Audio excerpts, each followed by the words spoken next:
दो चरण के डेटा पर प्रियंका गांधी ने भी बयान दिया है। चुनाव आयोग को कमजोर किया गया, यह आरोप लगाया प्रियंका गांधी ने। सरकार सभी संस्थानों को कमजोर कर रही है, सरकार का ध्यान अपने स्वार्थ पर है।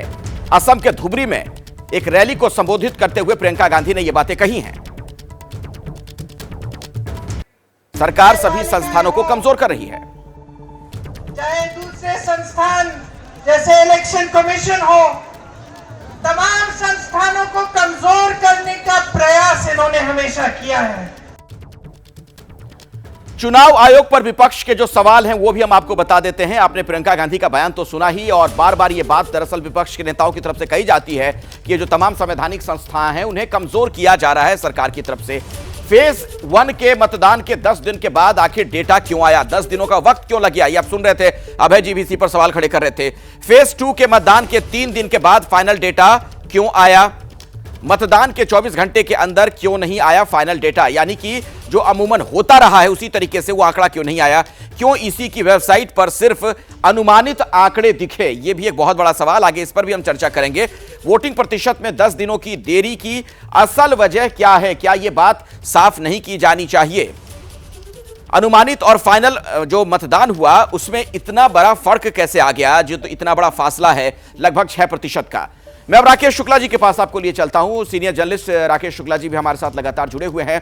राकेश जी, बीजेपी का दरअसल तर्क इस पर यह है कि जानबूझकर जो विपक्ष के लोग हैं वो शक पैदा कर रहे हैं जनता के मन में। ऐसे ही ईवीएम को लेकर, वीवीपैट को लेकर सवाल खड़े किए जा रहे थे, लेकिन देश की सबसे बड़ी अदालत ने कह दिया कि इसमें कहीं कोई दिक्कत नहीं है और इस पर सवाल खड़े करने का कोई मतलब नहीं है।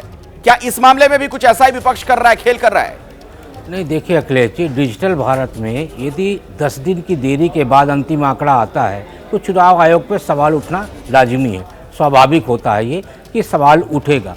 जब पहले चरण में कम मतदान की चर्चा शुरू हुई और दूसरे चरण में मतदान कम होने की चर्चा चरम पे पहुंची, तो मुझे लगता है चुनाव आयोग को भी इस बात की जानकारी थी, इसलिए चोरी छुपे आंकड़ा प्रस्तुत करने की बजाय उनको सार्वजनिक तौर पे आना चाहिए और आके स्पष्ट करना चाहिए कि 10 दिन देरी क्यों हुई।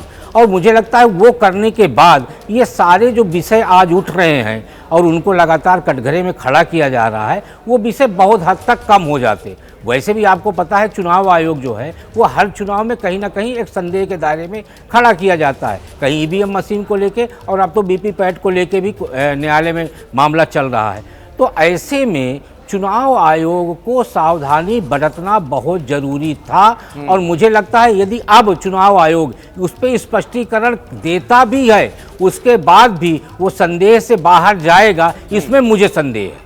जैसे ही घड़ी का काटा दोपहर 2:30 पे आए, बबीता जी का दिल सास बहू साजिश के लिए मचल जाए। और ये है इनकी बहू, पूरे दिन ऑफिस की टेंशन हो जाए गॉन जब ये करें अपना फेवरेट शो फ्री टाइम पे ऑन। इनकी तरह आप भी देखिए अपना फेवरेट शो अपने टाइम पर और डाउनलोड कीजिए एबीपी लाइव ऐप अपने स्मार्ट टीवी पर।